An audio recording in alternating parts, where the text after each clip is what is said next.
Welcome to viewer my YouTube channel English linguistic word. आज हम बात करेंगे वर्ड एसोसिएशन थ्योरी की। सबसे पहले हम ये समझेंगे कि टर्म वर्ड एसोसिएशन क्या है। In the very beginning the term association used in the field of psycholinguistic to describe the connection between ideas, concepts और words stored in human mind. It believed that the arrival of anything in mind calls the existence of another entity in the mind. Similarly, words are stored in mind having association with each other, which is called word association.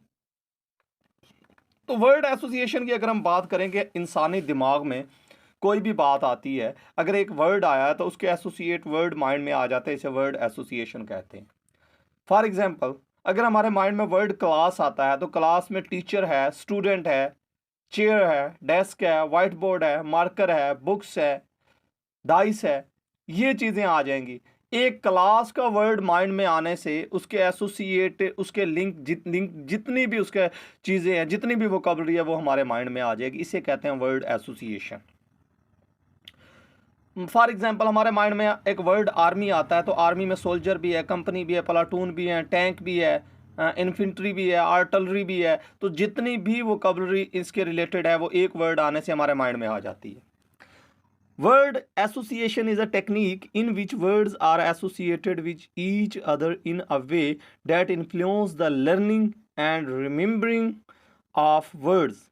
Word association prove the familiarity effect that the represent are faster to familiar words as if word has been present before it take a shorter time to respond to the word.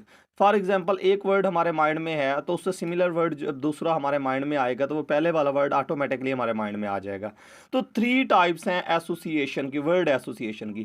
पहली है पैराडिग्मेटिक, दूसरी है सिंटिग्मेटिक, तीसरी है associate representation. अगर पैराडिग्मेटिक की बात करें तो the two words are synonyms or at least similar in meaning perhaps with one being more general than the other. मतलब दो सेम वर्ड भी हो सकते हैं या सिनोनिम भी हो सकते हैं, तो एक जनरल होगा, एक स्पेसिफिक होगा. Syntagmatic, two words are collects that often occur together in a sentence. The association represent one aspect or component of the meaning of stimulus word and likely part of dictionary definition. तो अब हम बात करते हैं Watson word association theory की, कि Watson word association theory क्या है. The origin of word association theory are commenced with the word association theory given by J.B. Watson, an American psychologist. The theory's 2 key claims are, इसकी theory, Watson की theory 2 तरह claim करती है: relationship of sounds and representation and recognition and the sound in relationship of words with the associate meaning. Extending the concept of Watson, another personality used the notion of association, word class association theory. तो अभी हम देख रहे हैं Watson word association theory को. तो जो word की वाटसन की एसोसिएशन थ्योरी है वो इन फील्ड ऑफ साइकोलिंग्विस्टिक स्टडी करती है बिहेवियरिज्म को और कॉग्निटिव स्टडीज़ को कम करती है, बिहेवियरिज्म को ज़्यादा करती है. तो वाटसन की जो थ्योरी है, concept concerning the field is work, मतलब इसकी जो थ्योरी है ये कम्प्लेक्स हाइपोथेसिस है. J.B. Watson, organizer behind behaviorism, as per Watson, was secure new verbal manifestations by controlling word, moving them about until a new example is hit upon. मतलब कि आप एक वर्ड को यूज़ कर रहे हैं, आप उसे यूज़ करते ही जाएंगे, कंट्रोल करते जाएंगे, मूव करते जाएंगे, हत्ता कि उस वर्ड्स का अल्टरनेट आपके माइंड में आ जाएगा. फॉर एग्जांपल, अगर आप किसी से बात कर रहे हैं फॉरनर से और आप ईद को सेलिब्रेट कर रहे हैं और आपके माइंड में ईद का वर्ड नहीं है, अगर आप उसे कहेंगे कि ईद, तो उन्हें समझ नहीं आएगी. तो आप उन्हें कहेंगे we are celebrating a festival like your Easter.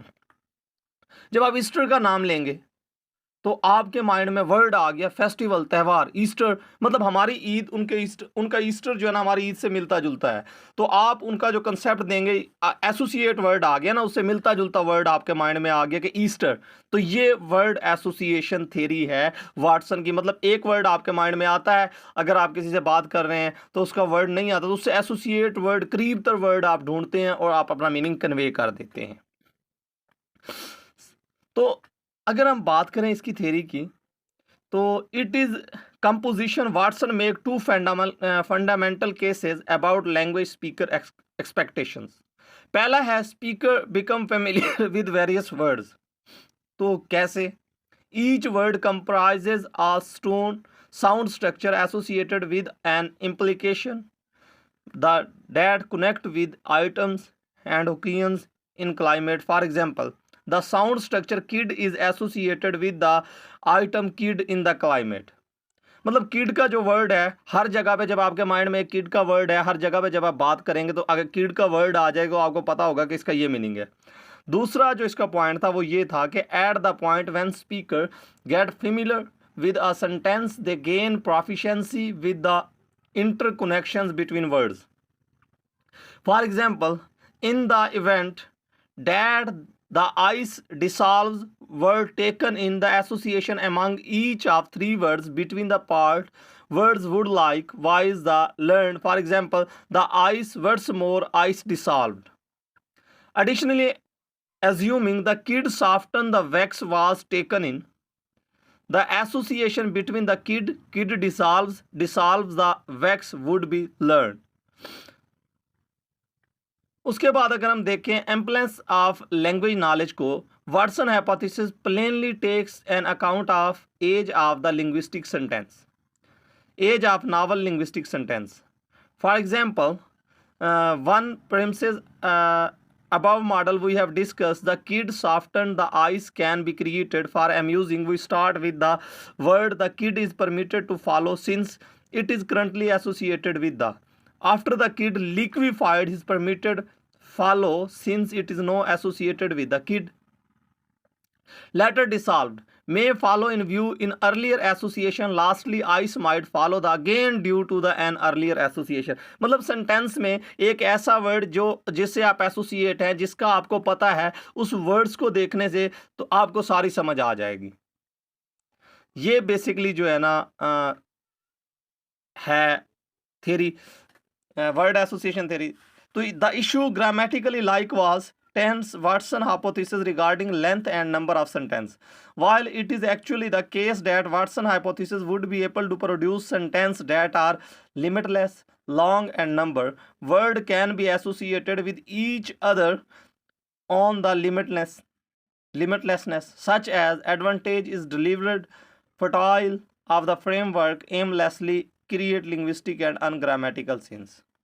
To sum up, हम ये कह सकते हैं कि जो वाटसन की वर्ड एसोसिएशन थ्योरी है, दो तरह के क्लेम करती है. Every single word has its own sound which will give meaning.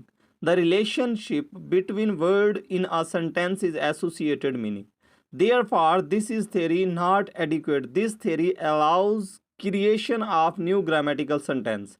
It can be non-sensical. मतलब इसकी जो theory है ये क्रिएट करती है न्यू ग्रामेटिकल, लेकिन उनको में सेंस नहीं होती. For example, classroom, lecture, student, table, chair, which is obviously not in English sentence. ये वाटसन की थ्योरी जो है ना हमें कंसेप्ट देती है. तो वाटसन की थ्योरी इंडिविजुअल अगर हम बात करें वाटसन की वर्ड क्लास थ्योरी की, ये वाटसन की individual words are connected from a sentence. मतलब ये इंडिविजुअल वर्ड्स को एक क्लास में नहीं जाता है, इंडिविजुअल वर्ड्स को एक सेंटेंस में कनेक्टेड कर देता है.